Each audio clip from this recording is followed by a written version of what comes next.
Welcome to the Vision and Purpose podcast, where we dive deep into the lives of incredible people who have made a mark on the world.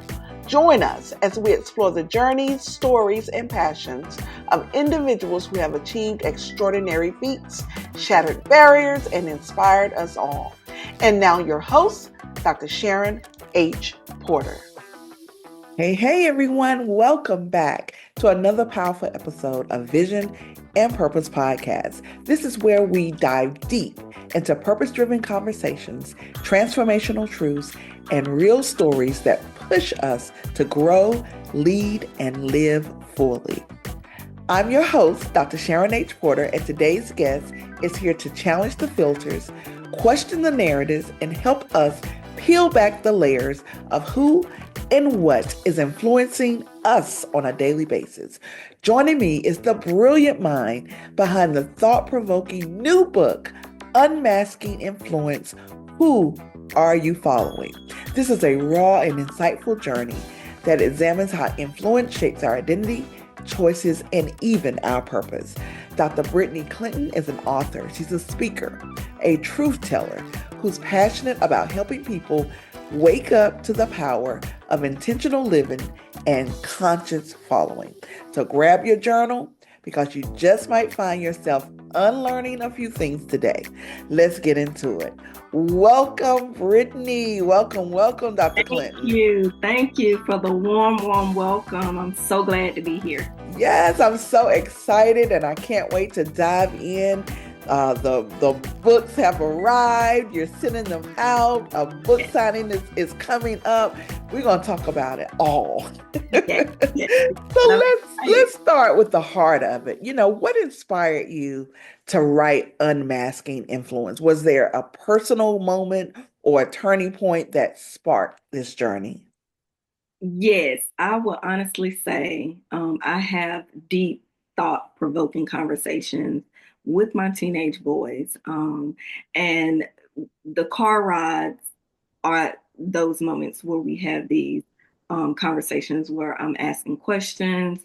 They're kind of showing me different things that takes place or, that's going on and things of that nature. And so, while asking them, why do you all think, these things are popular? Why would it encourage someone your age, to engage into doing to these things? So with that conversation, it leads to me being, mommy, but putting on the doctor hat and letting them know, well, you do understand that your influences is what's going to build you, as a person.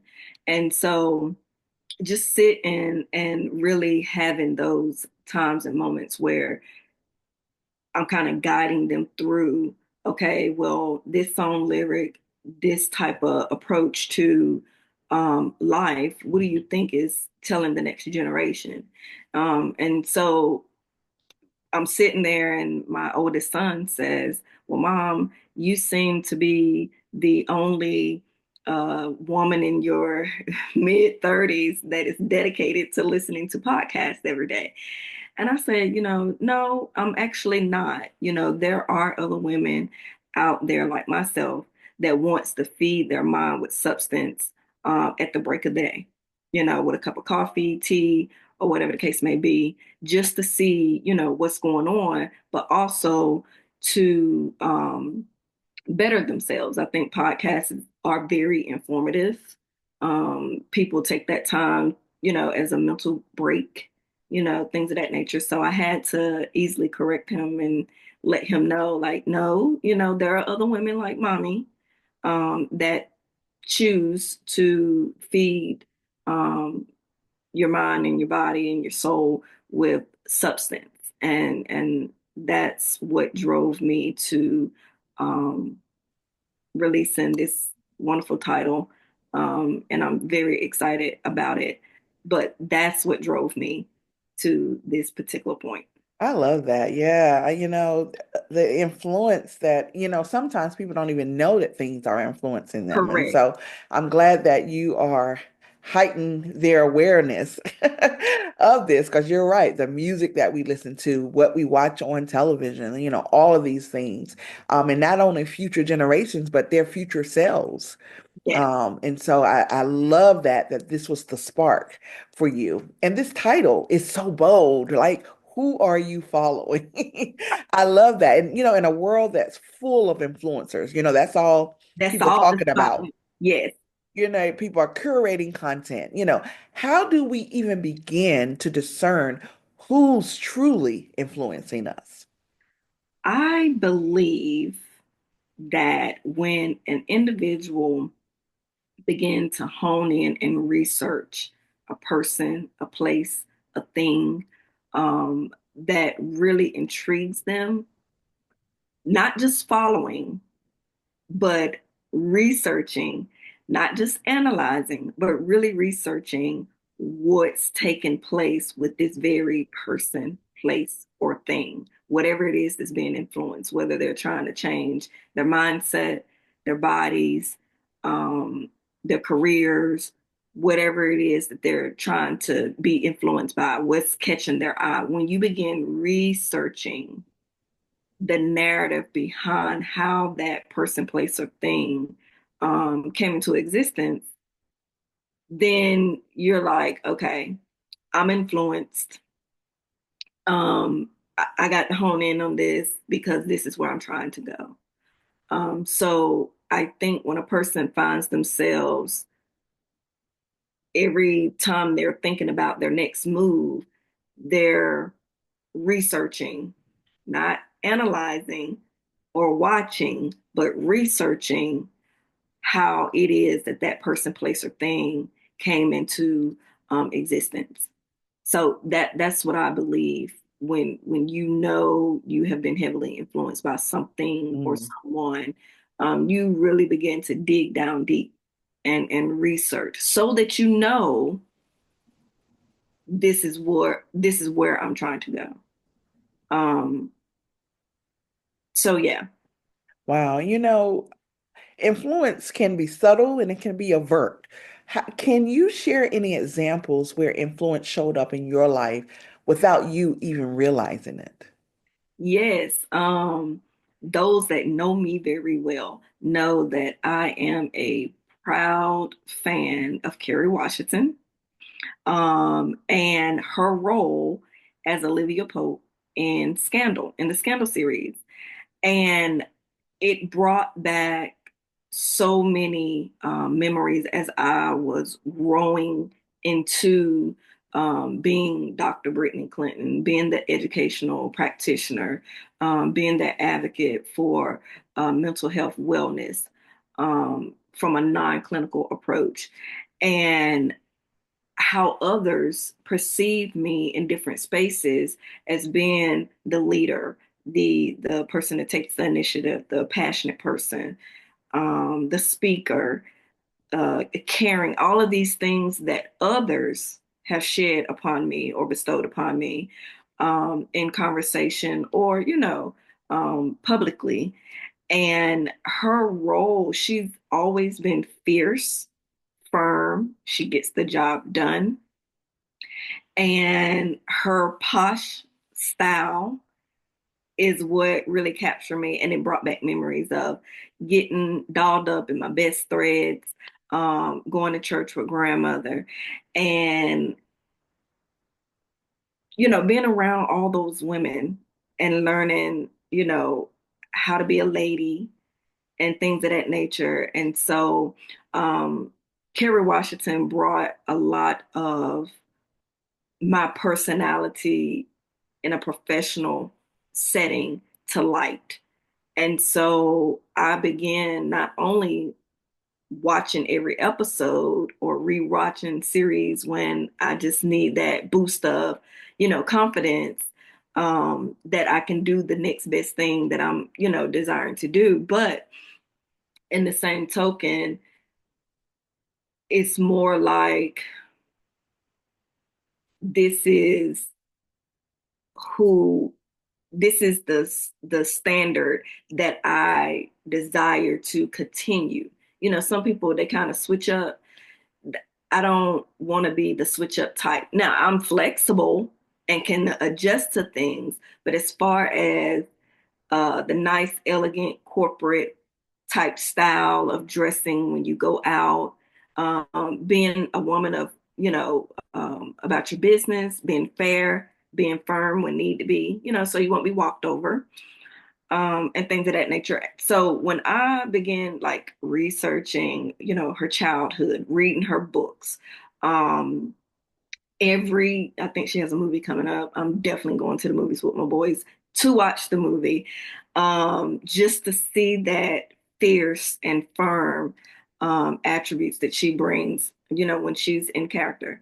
And so I really gravitated towards, you know, how she goes about doing things, and the way she puts her clothes on, because I enjoy getting dressed up. I enjoyed it as a child with my grandmother, and I enjoy it today when it's time to get dressed up and stand and deliver. I'm all for it. So um, that that's where I stand with that. I love it. I love it. Olivia Pope in the house. Yeah. I love it. And so, in the book, do you challenge any societal norms or common beliefs about leadership, success, or even identity? Like, what's one narrative you think we all need to rethink? Um,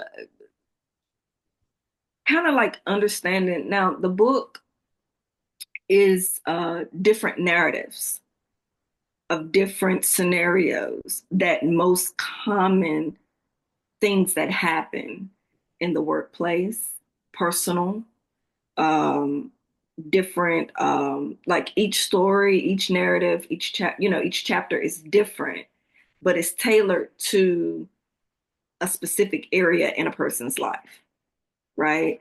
And so, and I use, African American cultured names in the narratives so that other women that look like me would kind of understand how, okay, your name may be such and such, but you may be a CEO. You can be that CEO, right? So the narrative is an influential piece for the reader, but it also gets them to think about what took place in this narrative, and it's very descriptive. So the next page after the chapters, you have a piece where you can write inside the book, which is another key piece to the book. You can write your thoughts down. How would you have done that differently? What do you really think about that? Do you share any experiences with that? So it really gets the reader to think, and hone in to those narratives that are given. And it may resonate with them. The story may bring back up a memory where they were influenced in that way. So the goal wasn't to challenge identity, is to share common narratives of what takes place in these situations, around the world. And as an educator, there is a piece in there that's dedicated to a teacher administrator type relationship, and how the narrative happened, um, and the results that came out of that particular, narrative. So when you actually have experienced different things and then you see another scenario that's similar to yours, you're like, okay, well, this narrative is just a little bit different, but it's kind of similar. But I like the way it turned out, and maybe I should have or tried to do something similar. Or if it come up again, I'm able to adjust myself and handle it differently. So it's not a lot of conflict or nothing like that. It's narratives that will spark the reader's interest to think differently, when it comes to how you carry yourself, and how you choose to engage with other people, which brings on influence. And so as my area of expertise in leadership, um, how you build a relationship with a person matters. And whether you being transformative, whether things of that nature. So that's how the narratives, you know, um, will be presented to the reader.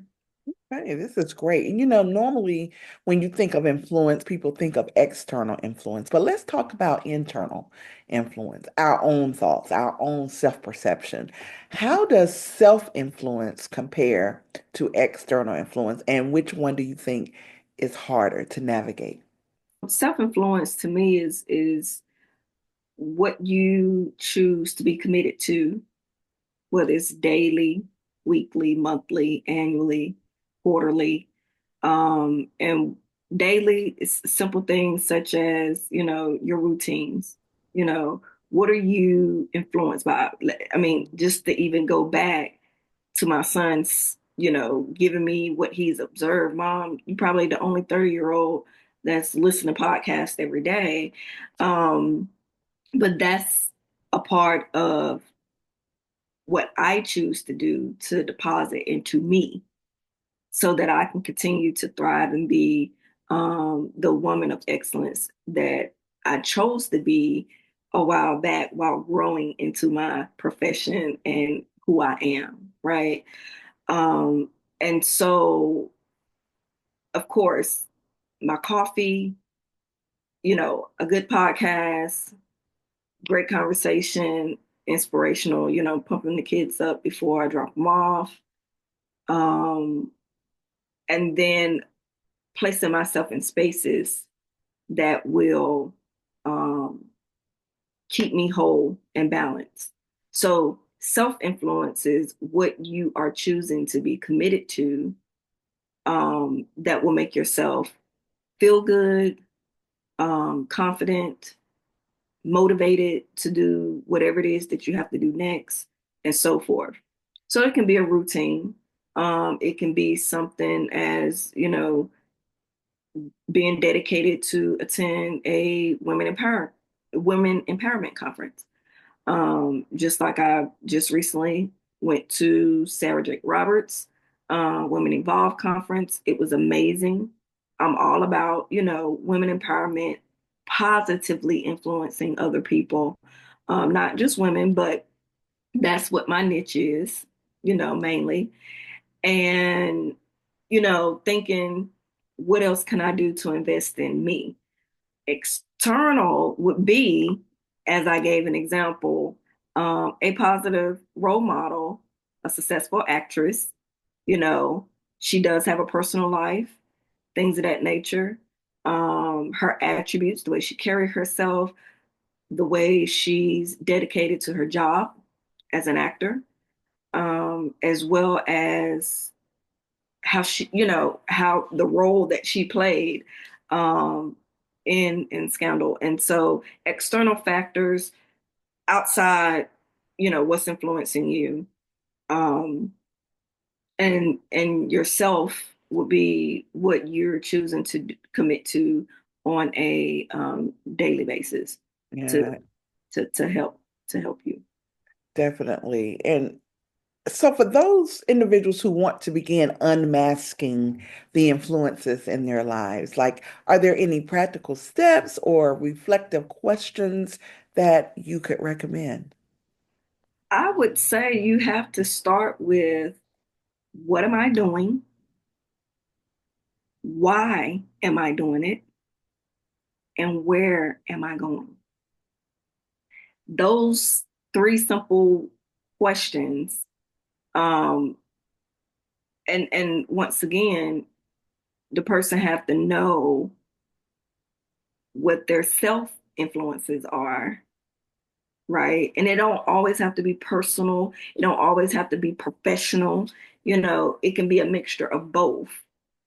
But what are you doing right now that's going to contribute to that? Why are you doing it? Okay. And where is it you're trying to go? So who are you following? Are you following someone that's going to positively impact where you're trying to go? um, or you're just watching, analyzing, um, giving yourself good feels every day. What are you really, doing? So that will be where, they would start, what am I doing now? Why am I doing it? And where do I really need to be going? Mm. Because a lot of people, they just don't have no sense of direction, which is okay. So that's why you need to take the time to self-influence and find a different, pathway to get to where you're trying to go. I love it. I love it. Now, what do you hope readers walk away with after reading your book? If there's one core truth you want them to carry, what would it be? After, reading the book, um, or, just engaging in the book, from the author, myself, I have a phrase that I often say, which is continue to be a beacon of light. And so I want every reader to note that when they read, or dive into the narratives, that it's an encouraging piece from the author to continue to light the path of others in everything that you do in a positive way. You know, we all are human. We all can get off track. We all can say things, that we're not really would want to say. But depending on where it is that you are trying to go, you want to always to continue to be a beacon of light, for others. So once again, if you're influencing, you're a leader, you want people to follow you, you want to make a positive impact in all that you do. Continue being a beacon of light. I love it. And because we love to talk legacy here, how do you want your influence to be remembered? As a positive impact with engaging, with other people. When they connect with me, they can be themselves. They're building a sponsorship relationship. I do my best to continue to connect with those that connect with me. And I do that passionately and with grace. And so, I think that's, what I want to be remembered as, being that beacon, for other people and giving others, that opportunity to be who they need to be, want to be. And if I'm able to assist them in any way, knowing that there's always a helping hand, when reaching out to me.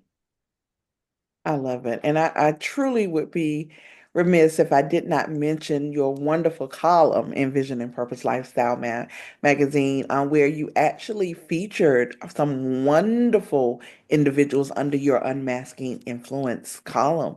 And I love that. Do you want to talk about a few of the people that you actually featured and highlighted? Sure. The individuals that I highlighted, were amazing individuals. I try to get different individuals from different paths and walks of life. One is in education, holds, wears many hats, in education, but has their own thing going on where they're, branding themselves, doing things on their own. An entrepreneur that has a whole nail beauty industry, thriving and going on in Greensboro. Another young lady that's out there thriving. Um, I believe, and their actual, interviews, which is a aha moment, is featured in the book.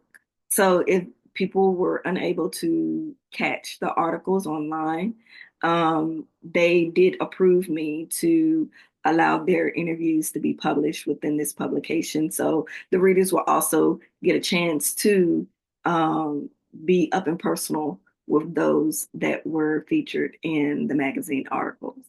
Um, and so it was great, chatting with them, getting to know, their thought processes on influencing, um, in their spaces and areas, in within the community. Amazing. Yeah. Amazing. What a wonderful conversation. I don't know about you, audience, but I'm definitely going to reevaluate a few voices I've given too much volume in my own life. So thank you for that. A huge thank you to Dr. Brittney Clinton for not just writing a book, but actually for starting a movement, one that invites us all to be more mindful, more awake, and more intentional with who we allow to shape our journey. So, Dr. Brittney, please share where our viewers and listeners can contact you, follow you, stay abreast of all of your updates, and of course, purchase the book. Yes, yes, yes. So you can reach me via email at info dot der firm at gmail.com. And you can also follow me on Instagram at I am Dr. Brittney Clinton. And then you can look me up as Brittney Clinton on Facebook as well.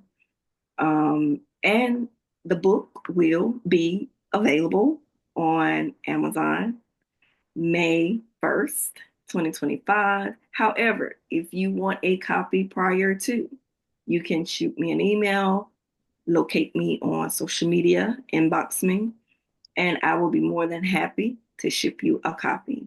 I love it. I love it. Be sure to grab your copy of Unmasking Influence. Who are you following? Wherever the Amazon or the pre-order, as Dr. Clinton mentioned. And so if this episode stirred something in you, we want you to please share it with a friend.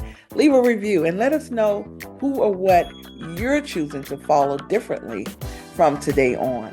And so we thank you, audience, for joining us on this journey to explore the depths of Dr. Brittney's vision and purpose. Your vision is the compass guiding you through life, and your purpose is the fuel that propels you forward. Keep dreaming, keep believing, and keep pursuing your purpose. Every step you take brings you closer to the fulfillment of that purpose. I'm your host, Dr. Sharon H. Porter, and until next time, live life with vision and purpose. Thank you for joining another episode of Vision and Purpose Podcast. Please share, like, and subscribe. Please join us every Thursday at 5 p.m. Eastern Time.